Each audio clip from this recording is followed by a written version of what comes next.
الحمد لله نحمده ونستعينه ونستهديه ونستغفره ونعوذ بالله من شرور أنفسنا وسيئات أعمالنا من يهده الله فهو المهتد ومن يضلل فلن تجد له وليا مرشدا. الحمد لله غافر الذنب وقابل التوب شديد العقاب ذي الطول لا إله إلا هو إليه المصير. اللهم لك الحمد يا من لم تتخذ ولدا ولم يكن لك شريك في الملك ولم يكن لك ولي من الذل والله أكبر كبيرا. وأشهد أن لا إله إلا الله الأحد الفرد الصمد الذي لم يلد ولم يولد ولم يكن له كفوا أحد. مالك الملك يؤتي الملك من يشاء وينزع الملك ممن يشاء يعز من يشاء ويذل من يشاء بيده الخير وهو على كل شيء قدير. سبح له ما في السماوات وما في الأرض وهو العزيز الحكيم. له ملك السماوات والأرض يحيي ويميت وهو على كل شيء قدير. هو الأول والآخر والظاهر والباطن وهو بكل شيء عليم. وأشهد أن محمدًا عبده ورسوله بلغ الرسالة وأدى الأمانة وجاهد في الله حق جهاده حتى أتاه اليقين. تركنا على المحجة البيضاء ليلها كنهارها لا يزيغ عنها إلا هالك. شرح الله له صدره ووضع عنه وزره وأعلمه أن مع العسر يسرا وأمره أن إذا فرغت فانصب وإلى ربك فارغب.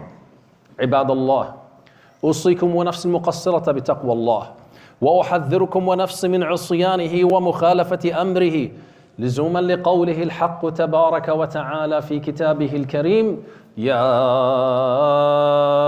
أيها الذين آمنوا اتقوا الله حق تقاته ولا تموتن إلا وأنتم مسلمون. وكذلك في قول الحق تبارك وتعالى: يا أيها الناس اتقوا ربكم الذي خلقكم من نفس واحدة وخلق منها زوجها وبث منهما رجالا كثيرا ونساء واتقوا الله الذي تساءلون به والأرحام إن الله كان عليكم رقيبا. اتقوا الله وقولوا قولا سديدا يصلح لكم أعمالكم ويغفر لكم ذنوبكم ومن يطع الله ورسوله فقد فاز فوزا عظيما. My dear brothers and sisters, my dearest children, we are indeed in the mid of the month of Sha'ban, which is a very significant night that some people feel that it has certain values, and the matter of the fact that this is a night of reflection in which the mighty Allah Azza Jal will be looking at the hearts of the ibad, the servants, and will be forgiving to whomever He wishes, except for mushrik or mushahin. Except for two categories, mushrik wa mushahin. But it is indeed also a month in which we need to reflect on our connection with the mighty Allah Azza wa Jal. Because we know that Allah Azza wa Jal said to us, كُتِبَ عَلَيْكُمُ الصِّيَامِ كَمَا كُتِبَ عَلَى الَّذِينَ مِنْ قَبْلِكُمْ. طيب يا رب ولماذا كتب علينا الصيام؟ ما هي الحكمة من الصيام؟ لَعَلَّكُمْ تَتَّقُونَ. So you may be able to achieve the taqwa. In another word, Allah Azza wa Jal wants us throughout the month of Ramadan to establish this taqwa. And that's why Allah said in the Quran, قَدْ أَفْلَحَ مَنْ زَكَّاهَا وَقَدْ أَفْلَحَ مَنْ تَزَكَّى. لهذا تزكية الأنفس هي من أهم الأمور التي يجب أن يشتغل بها الإنسان المسلم قبل شهر رمضان. Indeed, prior to the month of Ramadan, you need to be ready with تزكية النفس, the purification of the nafs, prior to the month of Ramadan. That's why the Prophet sallallahu alaihi wasallam كان يقول اللهم بارك لنا في رجب وشعبان وبلغنا اللهم رمضان. From the month of Rajab, we start the process of purification for the nafs. And we intensify it throughout the month of Sha'ban to be ready for the month of Ramadan. ولكن مفهوم تزكية الأنفس لن يكون مكتملا إذا لم ننظر إلى واقع الأمة الإسلامية، لأن تزكية الأنفس بمفهوم الرقائق والمشاعر والأحاسيس هو خاوي، ليس له طعم ولا له معنى. To be able to understand the real understanding and concept of a purification of the nafs, we need to put it within the context of what is happening in the Muslim Ummah. As we are trying and have tried throughout the month of Rajab, as well as the month of Sha'ban, to fast, to train ourselves for the month of Ramadan, as we have tried to reach that threshold where we feel Siyam is not anymore a heavy ibadah that we need to exercise. So throughout the month of Ramadan, we will be ready to engage in a supplementary ibadah and ibadat that would make us reach that level of superiority and help us to harvest the taqwa of Allah Azza wa Jal. كما نحن قد صمنا في شهر رجب وشعبان لنمرن نفسنا على الصيام في شهر رمضان ولنصل لمرحلة الصيام الذي يوصلنا إلى تقوى الله عز وجل. يجب أن نضع في عين الاعتبار أن لنا أهلا في فلسطين وفي غزة على التحديد يصومون ولا يجدون ما يفطرون عليه. We need to keep in mind that there are people in Palestine, more specifically in Gaza, who have been subjugated to the deprivation of the necessities of living. Food is a luxury for them. Water is not available as it is available for us to use or to drink. That this subjugation into to deprivation of the necessities of living is being exercised onto them deliberately. So for us to say, as we're trying to change our diet habit and to come to a new lifestyle, because this is how we think of Ramadan, a chance for us to be able to break the cycle of our eating habit, to become more healthy, to lose more weight, to become more, able to control our nafs. This is not a choice for the people of Gaza. They are living in a very dire situation. They are not only under the bombs, they're not being pushed away from their own homes, which have been demolished completely. Now there is a new war that is being waged against them, which is to deprive them from the basics of the living, from food. للأسف أهلنا في غزة يعيشون تحت القصف ويعيشون تحت التهجير، ولكنهم وللأسف يعيشون حرب التجويع في وسط العالم الإسلامي وعلى مرأى ومسمع من العالم كله. والله لا يؤمن من بات شبعان وجاره جوعان وهو يعلم. As the Prophet ﷺ indicated, a person would not be able to achieve the state of Iman. We're struggling to become muttaqeen during the month of Ramadan. We're striving to be from those who will connect with the mighty Allah Azza wa Jal throughout the month of Ramadan. While our Prophet Muhammad ﷺ said to us no one will achieve the state of Iman.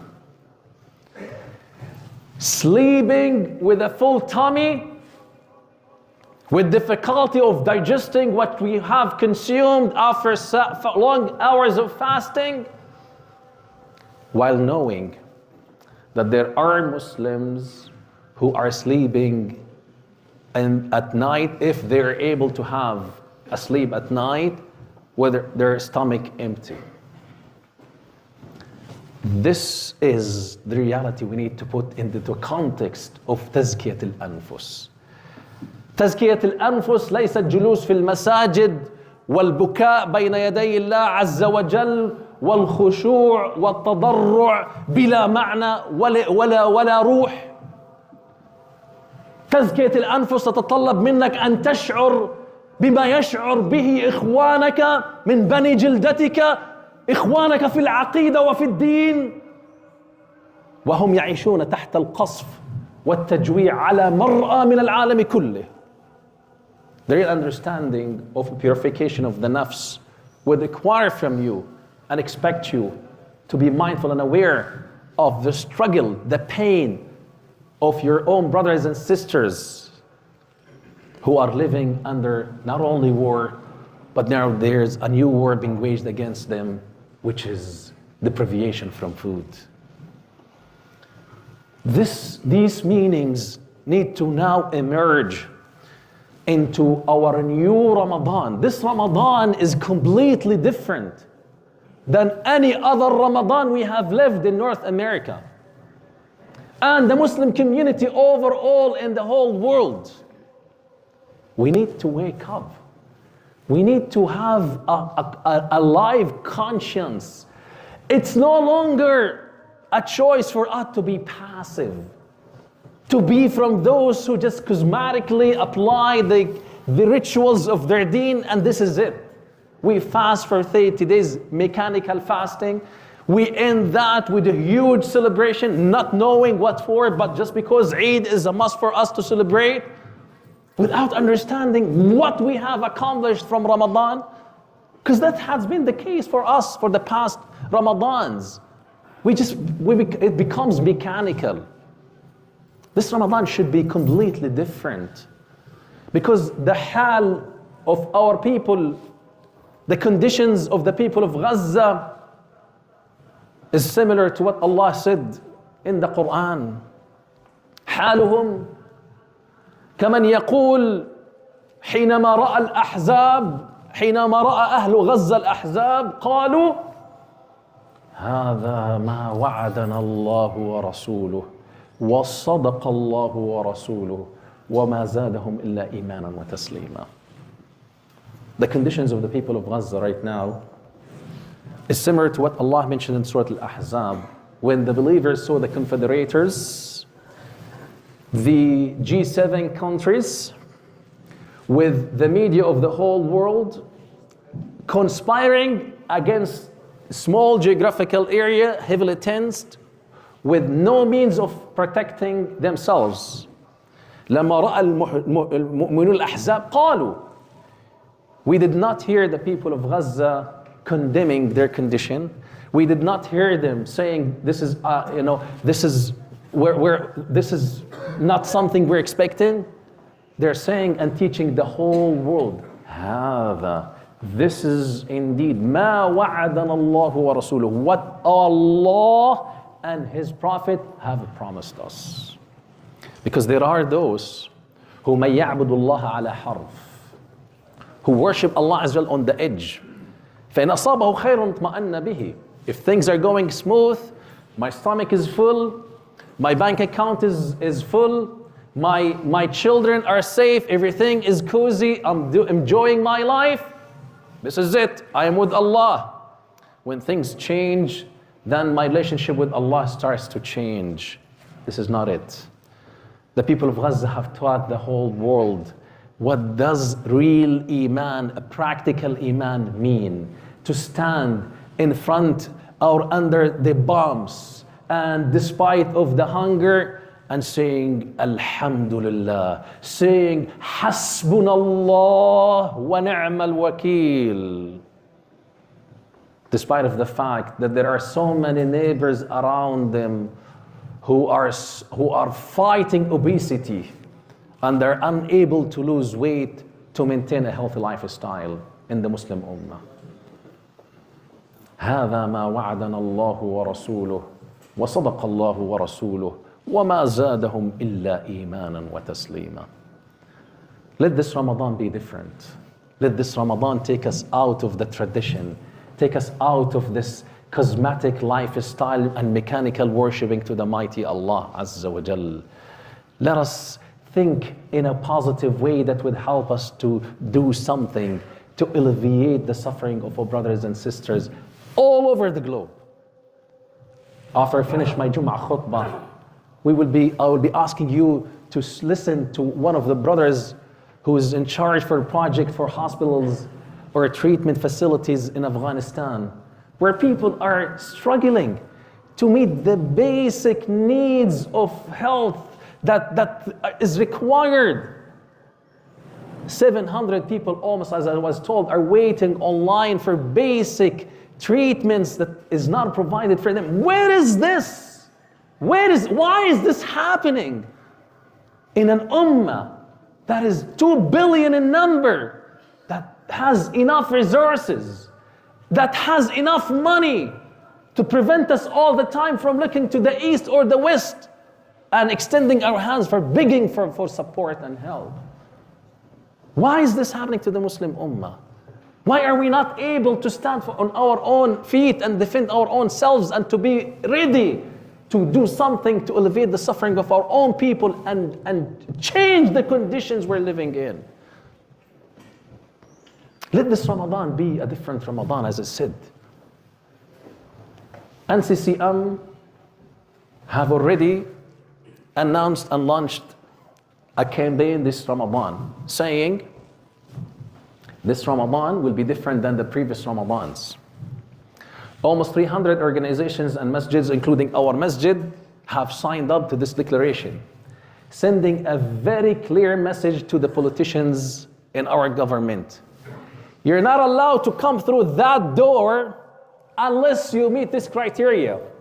Number one, where do you stand from the genocide that is taking place in Gaza? Are you keeping a shut mouth on what is happening in Gaza? Are you talking in support for the killing of innocent civilians in Gaza? Are you against the ceasefire to this brutal war that is declared by the International Justice Court as a genocide? Are you calling for the stop of the immoral, illegal, unethical stop of the support of the UNRWA? Because there is no base whatsoever to the allegation that was presented that the people who work for UNRWA are supporting or doing quote-unquote terrorism. It's unheard of. If anybody is accused with anything, we wait until they are fully convinced, fully with what they have done. And then after that, we deal with them. It seems to have been planned in advance to do this war of preventing of the deprivation of food and drink on the people of Gaza. Are you going to stand for us as Muslims who are living in this country subjugated to Islamophobia? Alhamdulillah, the London accuser or the accuser of the London attack has been has been proved to be guilty for what he have done as a result of the advocacy work that has been done progressively by the community. So it's not a choice for us anymore to be passive. We need to stand up. We need to exercise our legitimate right of speaking. One of the things that we need to hear from our politicians: are you going to bring back Canada to the international community as a peace broker after this drift in the moral principle values that has taken place? Are you going to stand for those who are standing for justice? Are you going to prevent the reprisal that many professionals and academic people have been subjugated to when they stood up and spoke the truth? We need to hear all these declarations from any politicians before they can walk from this door. And we will not be compromising. This is the least we can do to our ummah. When we come to Salah for Taraweeh, when we hope to be able to make Qiyamul Layl, we need to think of Al-Masjid Al-Aqsa, where Muslims are being deprived from being able to make it to Al-Masjid Al-Aqsa during Jum'ah Salah. Now, the whole ummah is being challenged, and they're told no one is going to be allowed to do i'tikaf in Al-Masjid Al-Aqsa. No Salat Al-Jum'ah except for a certain age category. Why? Why the first Qibla of Islam is being treated like this? Why the third shrine of the Muslim Ummah is subjugated to this unfair treatment? Where are the people of Gaza going this Ramadan for Taraweeh? Their masajid has been demolished. Their livelihood is on the move. They don't have the energy to be able to stand up and be able to pray to Allah Azza wa Jal because they have no food in their stomach. Where is the Muslim Ummah? I can't understand it. We're talking about countries that are surrounding Gaza. We're talking about a global village right now where whatever is happening in one corner of the earth is heard and learned by all people throughout the earth.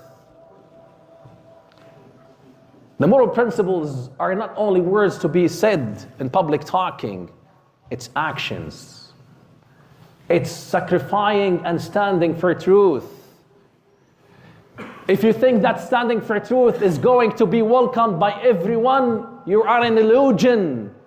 But we say it and we say it clearly. We fear none but Allah Azza wa Jal the Mighty. And we will be standing for justice no matter what are the consequences is, because we believe in what we're standing for. And the other side know themselves they are wrong, but they keep portraying their wrong actions into right actions because they're getting the support of certain group around them, including our own politicians. Let this Ramadan be different, inshallah. Let us stand for justice. Let us stand for haqq. Let us stand for our brothers and sisters in Palestine. I don't think the Muslim Ummah is not able to provide enough support to them. But the support is standing by the borders because there is no will politically to allow the aid to make it to Gaza. This Ramadan, we will show our politicians that it's not about coming here and clapping for us and saying Assalamu alaikum. No, we don't need you to say that. We want to make sure that the aid of support will be able to reach to the children and the women and the elders of the people in Gaza. وأقول قولي هذا واستغفر الله لكم فاستغفروه فيفوز المستغفرين.